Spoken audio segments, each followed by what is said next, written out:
Hello everyone, welcome back to another Doctor Who figure review. In today's Doctor Who figure review, we're taking a look at the History of the Daleks set 13, the 5 Doctor set containing a much anticipated figure, the Richard Hurndall First Doctor and the Death Zone Dalek.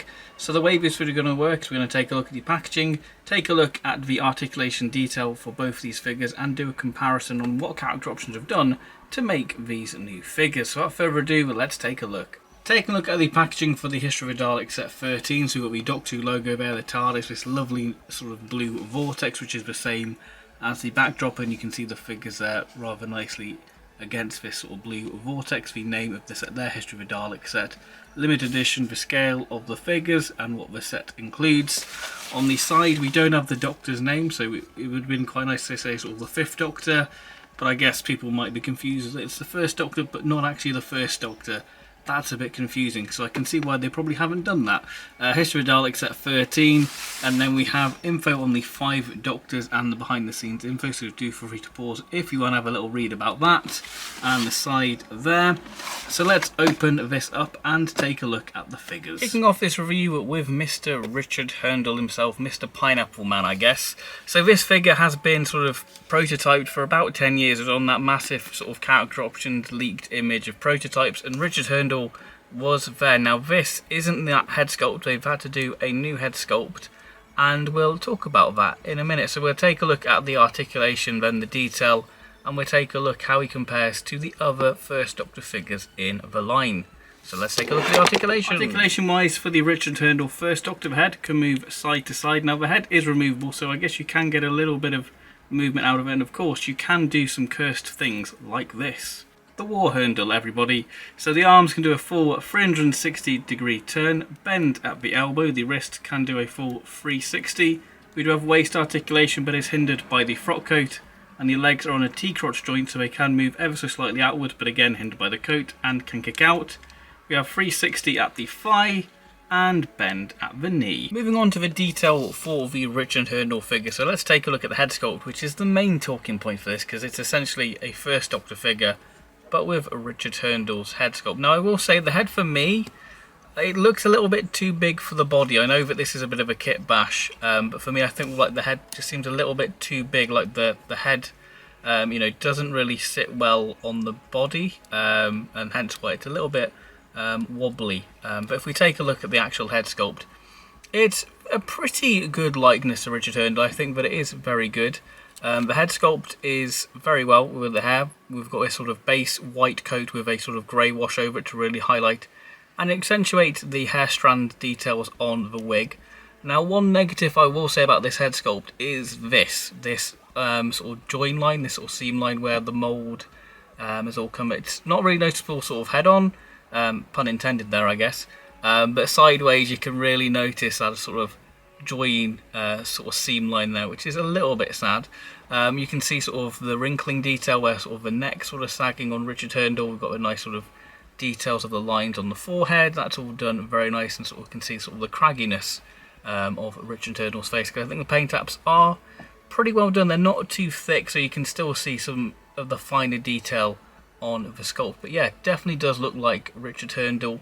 Yeah, very good likeness overall. If we move down to the costume, it is pretty much your standard First Doctor costume detailing with the black cravat there, and we've got a nice sort of wingtip detail, and you can see the cravat goes all along there with the sort of band, and then the waistcoat done very nice with a nice sort of little crinkle detail there. You can see where the creases are. We've got the little illusion of the monocle there, which I think was on a piece of string on the actual story, but they've given it a sort of a beige an off-white look there to sort of highlight, but it is there. And then we have the gold buttons there, which again very nice. And then we have the actual costume, which is very simple. The coat should be a lot longer. It's more of a frock coat in the 5 Doctors, so it should be more down to the back of his thighs there, or more down to his knees I guess. But I guess we're just using what we've got. So it's for traditional sort of First Doctor coat detailing with the buttons and the pocket sculpted there, and the seams of the jacket, which is all done very nice. And we do have the sort of fingerless gloves there. They've just painted over the First Doctor hand there, which works quite well. You can see the detailing of the First Doctor's ring there, which isn't too noticeable. I think if they went up to sort of the seam line of the hand. I think that probably would have worked a little bit better. Just to sort of disguise that, and I guess it looks like a natural end point for the gloves, but I think that it's a nice touch to actually have it, to actually have those there. We've got the buttons, and then we have the grey trousers. Not much to say about these, they're just your standard grey trousers with creasing details to give it a lifelike effect. And then we do have this glossy black finish to the shoes, which is very nice. And if we bring in the Three Doctors William Hartnell figure, which I think is the closest figure to that, you can see the difference there, but the shoes are more glossy, and there's a sort of a difference in the grey of the trousers, and yeah, pretty much that's that. But we'll do a little lineup of the first Doctor figures now, so you can see how Richard Hurndall compares to the original, you might say. And here we have the three first Doctors: William Hartnell, Richard Hurndall, and David Bradley. I guess all we need now is an Edwin Warwick and, you know, a Stephen Noonan figure to complete the first Doctor lineup. So here's some of the first Doctor variants there. You can see how they all compare. So there we go. That is the first Doctor figure. Moving on to the Death Zone Dalek now. A Dalek variant we've wanted in the line for such a long time, and this is such a unique Dalek, and I'm glad that character have gone all out to give us this Dalek variant. So let's take a look at the articulation then. Articulation wise, for the Death Zone Dalek, it is your standard Dalek articulation, so the dome can do a full 360 degree turn. We have the eye stalk can go up and down. We have a ball joint on the plunger and of course on the gun, and of course he can patrol around the corridors of the Death Zone on his wheels, and hoping that he isn't going to get shot by his own Dalek blast fire. So there we go, that's the Dalek articulation. Detail wise for the Death Zone Dalek, as you can see, it is a very striking Dalek with this lovely dark grey sort of paint apps with the very visually striking sort of reddy orange dome lights, which are a new sculpt. So let's take a look at those, shall we? So they're done very nicely. You can see they're sort of moulded on there, which again, very nice sort of little silver detailing there, which is all very good. We have the eye stalk, which is the 70s Dalek eye stalk. They should have used the new Destiny of the Daleks eye sculpt, which would have been more accurate for this Dalek, but I think that it works fine on this. We've got a nice sort of glossy black finish at the end of the eye stalk, which again, very nice.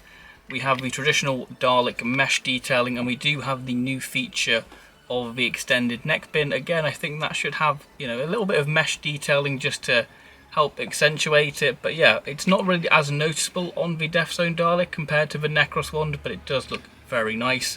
We have the mesh, which has been sort of moulded in a grey plastic and then has been painted in this lovely glossy black finish. Now, the actual Death Zone Dalek prop, the slats were sort of missing chunks. Obviously, character haven't given us a new sort of slat sculpt because they did one last year. But I think that it's nice to have a pristine version of this Death Zone Dalek before he probably entered the Death Zone. This is probably how this Dalek looks. So again, we've got a nice sort of mesh detailing, the rivet detailing. It is all very nice. Again, the plunger has the slight sort of illusion, has been given a slight little bit of silver paint to give the illusion that it's slightly extended. Which has only been done, I think, once on a Dalek figure in the line before, which was the Toys R Us Resurrection of a Dalek set, actually, which is nice. And one really cool feature about this is this little orange tip on the Dalek gun, because this Dalek had the little sort of flipper, what would sort of poke out, and it's really nice to have that little bit included on this Dalek to give it, if the camera will focus, to give it a little bit of life, and it just adds a bit more colour and really does make it pop on the figure, as you can see. Now, this Dalek is supposed to have the oval. I'm not sure if the Goon Dalek didn't have the oval, so this could possibly be the Goon Dalek. Again, we have the nice glossy black finish to the hemispheres, which is all painted very nice, no paint bleeds, it's all very crisp and sharp.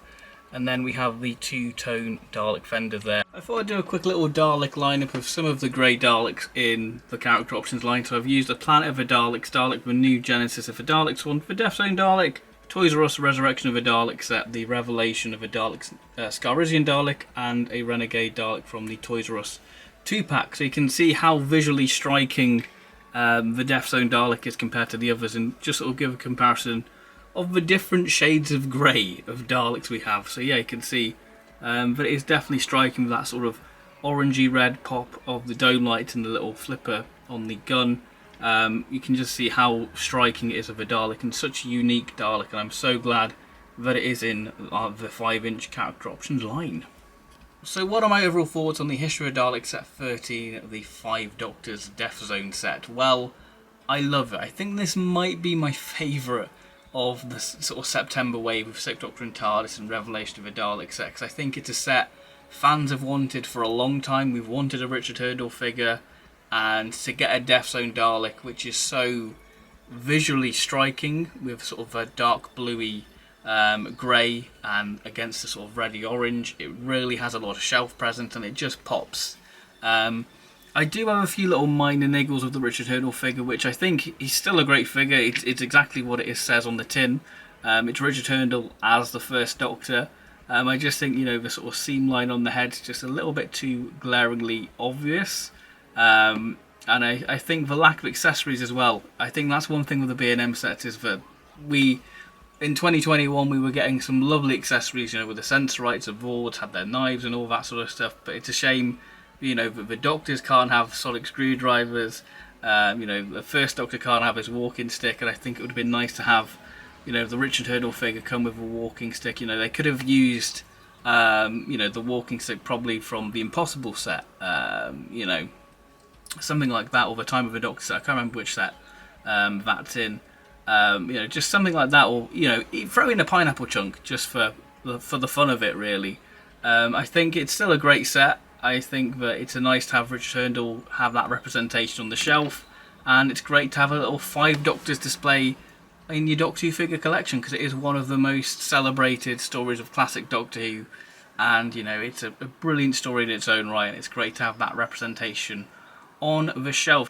So that concludes my review of the History of the Daleks set 13. If you've enjoyed this video, then please do like and subscribe, because it really does help the channel out, and there's plenty more Doctor Who figure related content coming up in the near future, such as reviews of the next wave of B&M sets, which I'm sure will be announced anytime soon, and of course any previous Doctor Who figure reviews I've done on the channel, which again I'll leave a link in the description below to those figure reviews, so you can check out all the Doctor Who figure related content that I've done so far.